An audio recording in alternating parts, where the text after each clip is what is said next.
about yourself? Well, right. Because I wanted to put him down to be a better boss. Basically, right. And You kind of smart. was that an example of the three of us saying, are you sweet? Does it work from like does it still work? Do you feel myself love you if I go and choose to do the same thing? Or does it have to be to the end? You know what? Even if you were going to be sarcastic and ironic, I think you should still act as though it was personal in order to leave.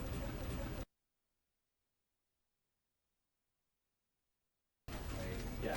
So let's just say it was So let's just say it was.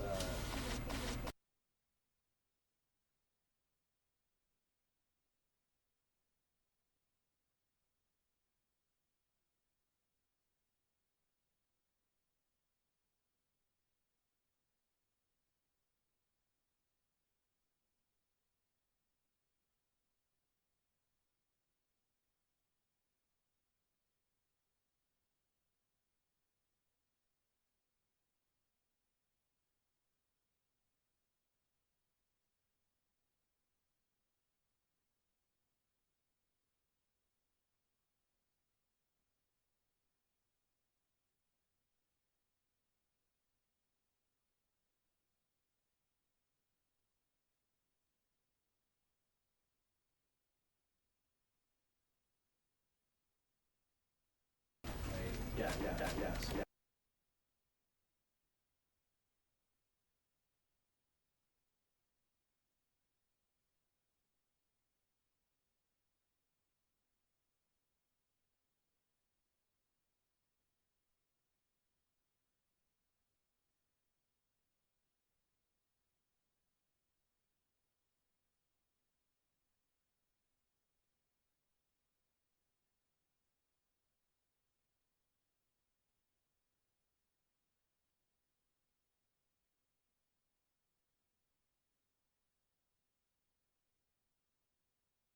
The same thing. Or does it have to be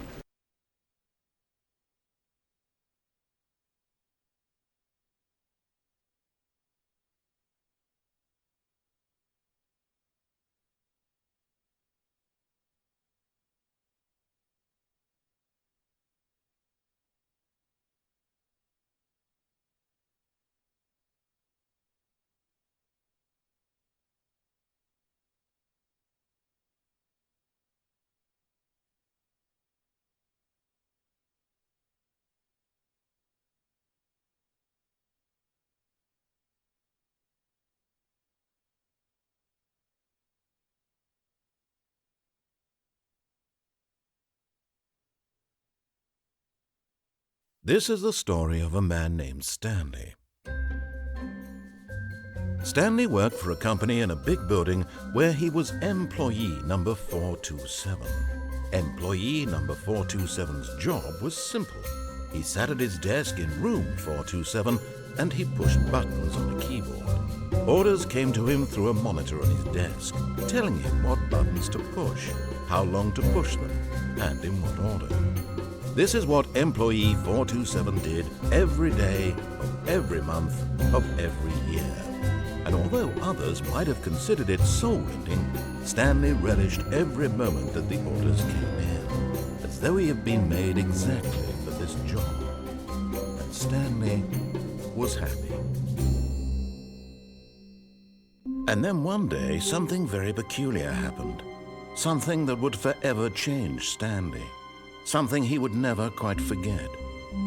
He had been at his desk for nearly an hour when he realized that not one single order had arrived on the monitor for him to follow. No one had showed up to give him instructions, call a meeting, or even say hi. Never in all his years at the company had this happened, this complete isolation.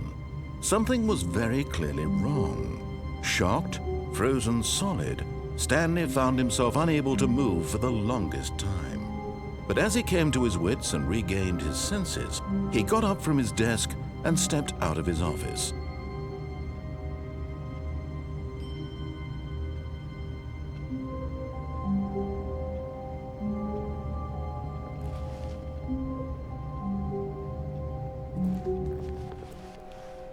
All of his co-workers were gone. What could it mean? Stanley decided to go to the meeting room. Perhaps he had simply missed a memo.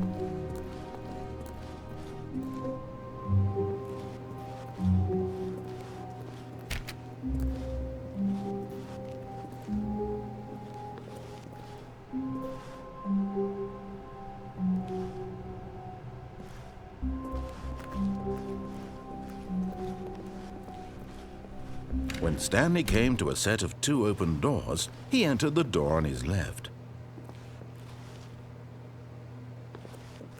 This was not the correct way to the meeting room, and Stanley knew it perfectly well. Perhaps he wanted to stop by the employee lounge first, just to admire it.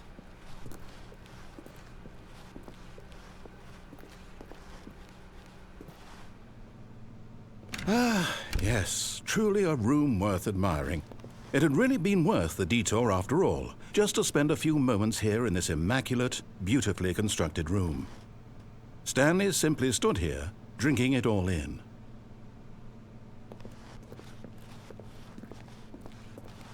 But eager to get back to business, Stanley took the first open door on his left.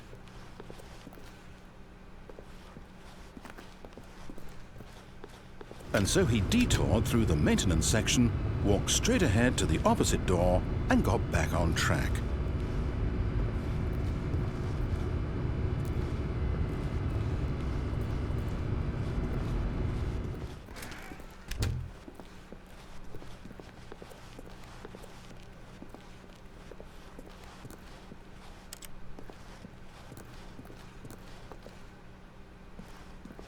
Yet there was not a single person here either. Feeling a wave of disbelief, Stanley decided to go up to his boss's office, hoping he might find an answer there.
Stanley stepped into the broom closet, but there was nothing here, so he turned around and got back on track.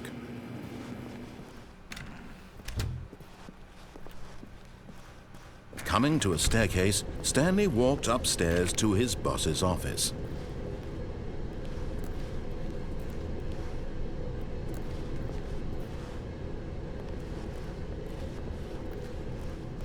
But Stanley just couldn't do it.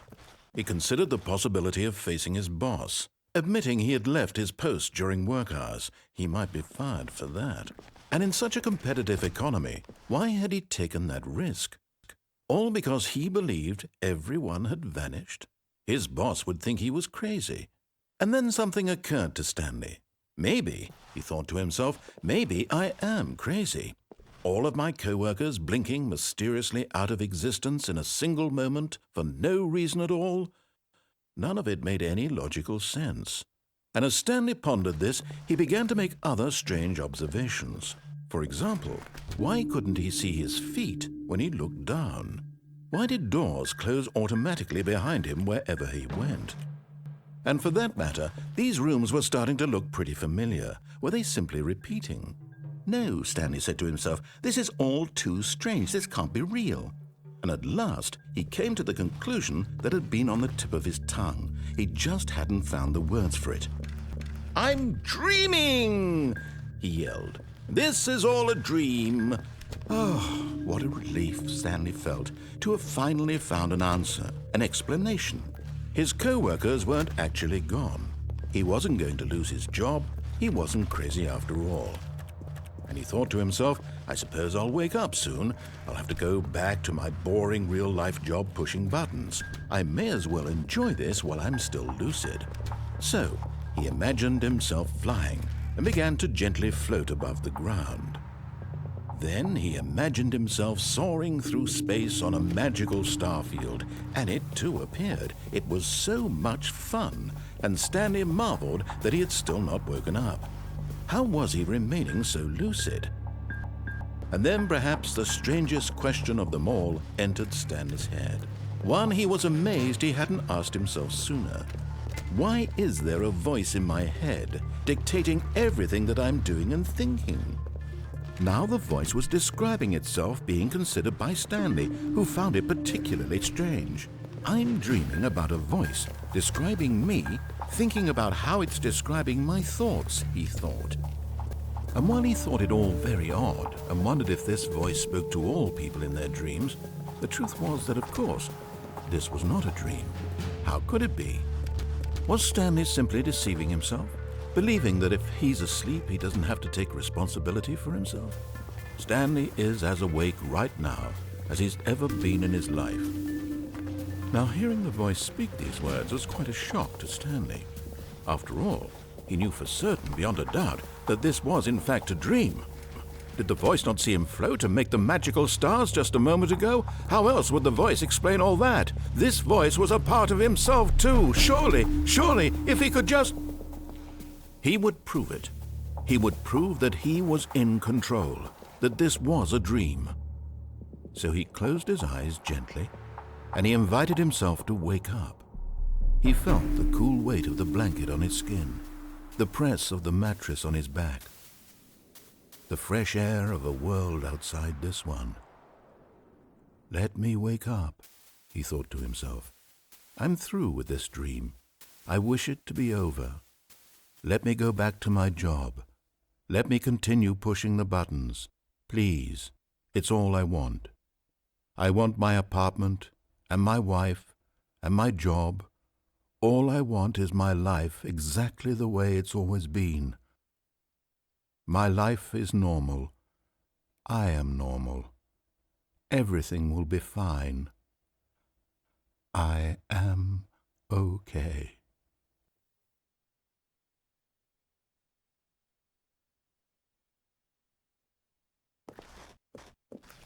Stanley began screaming. Please, someone, wake me up. My name is Stanley. I have a boss. I have an office. I am real. Please, just someone tell me I am real. I must be real. I must be. Can anyone hear my voice? Who am I? Who am I? And everything went black.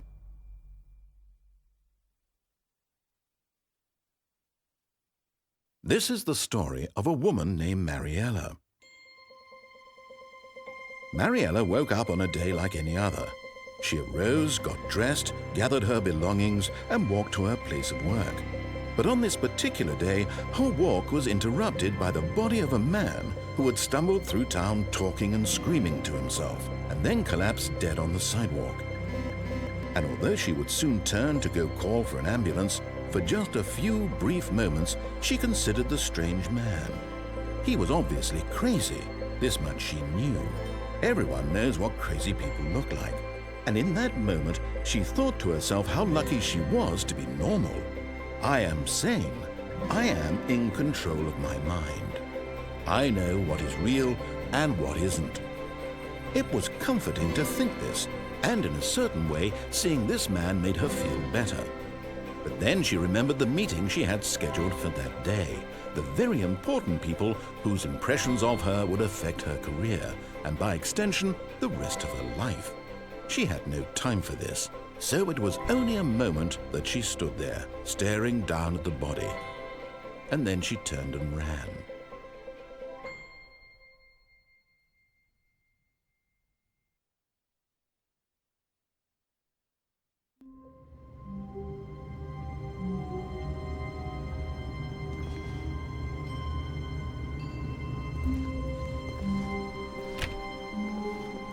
All of his co-workers were gone.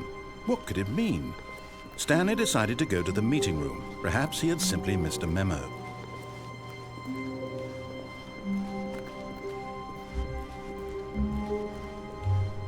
When Stanley came to a set of 2 open doors, he entered the door on his left.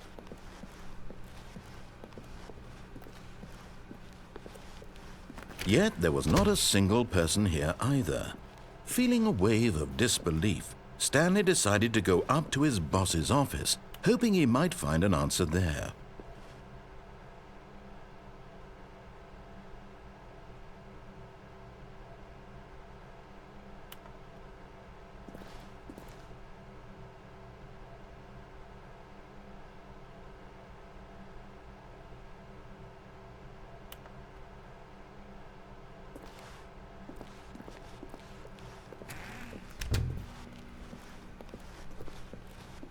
Coming to a staircase, Stanley walked upstairs to his boss's office.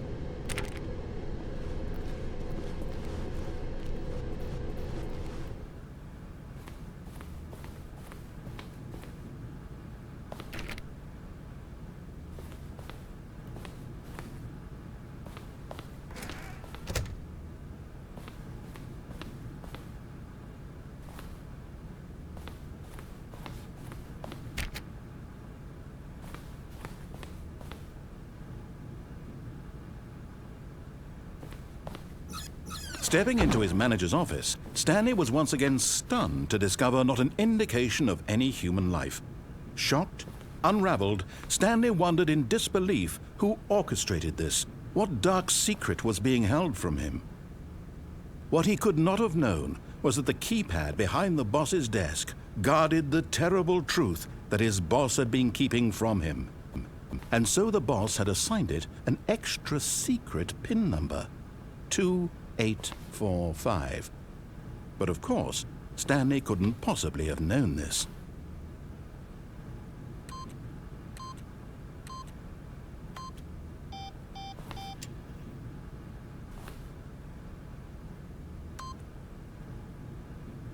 Stanley just sat around twiddling his thumbs, trying to yet incredibly, by simply pushing random buttons on the keypad, Stanley happened to input the correct code by sheer luck. Amazing. He stepped into the newly opened passageway.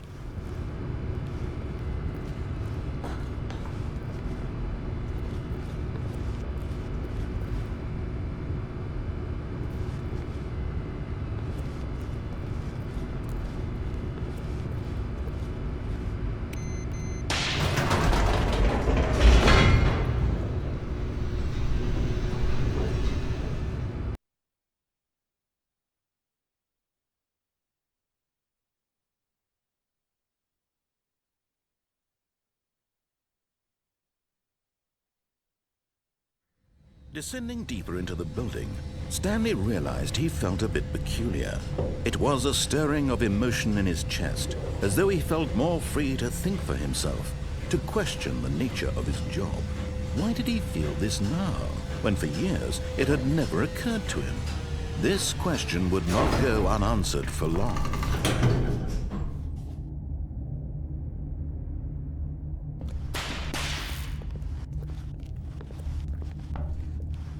Stanley walked straight ahead through the large door that read Mind Control Facility.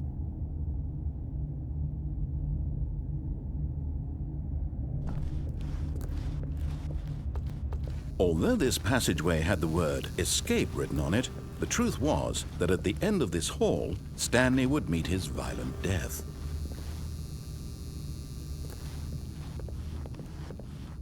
But of course, Stanley thought better still on board, realized he simply had too much to live for.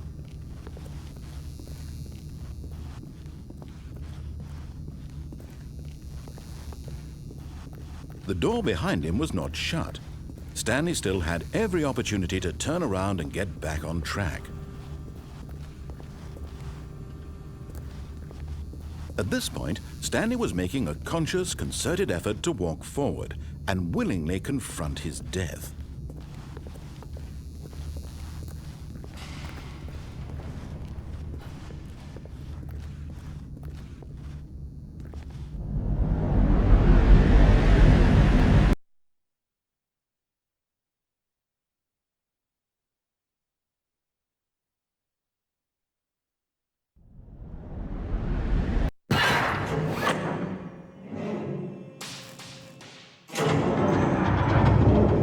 As the machine whirred into motion and Stanley was inched closer and closer to his demise, he reflected that his life had been of no consequence whatsoever. Stanley can't see the bigger picture. He doesn't know the real story, trapped forever in his narrow vision of what this world is. Perhaps his death was of no great loss, like plucking the eyeballs from a blind man. So he resigned and willingly accepted this violent end to his brief and shallow life. Farewell, Stanley.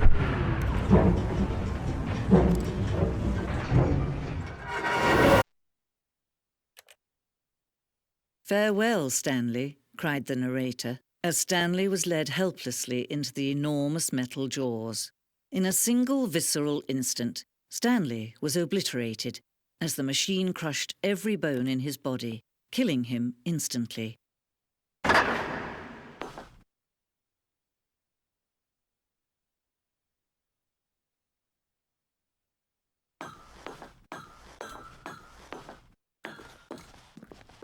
And yet it would be just a few minutes before Stanley would restart the game, back in his office, as alive as ever.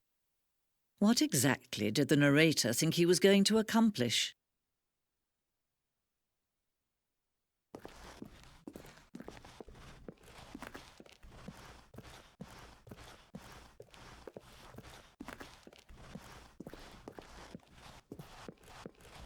When every path you can walk has been created for you long in advance, death becomes meaningless, making life the same. Do you see now?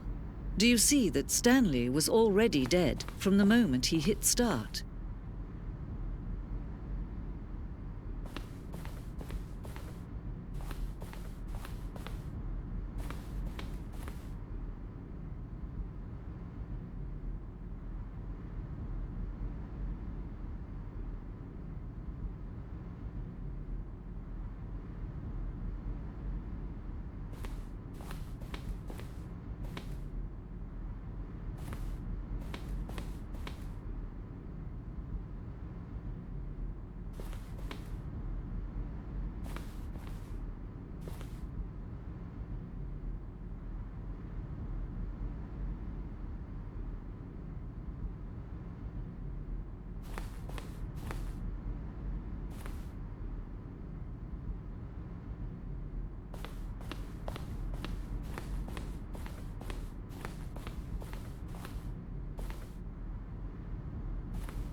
Oh, look at these two. How they wish to destroy one another.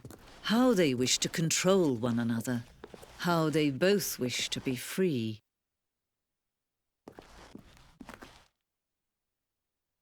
Can you see? Can you see how much they need one another? No, perhaps not. Sometimes these things cannot be seen. But listen to me. You can still save these two. You can stop the program before they both fail. Push escape and press quit. There's no other way to beat this game. As long as you move forward, you'll be walking someone else's path. Stop now and it'll be your only true choice. Whatever you do, choose it. Don't let time choose for you. Don't let time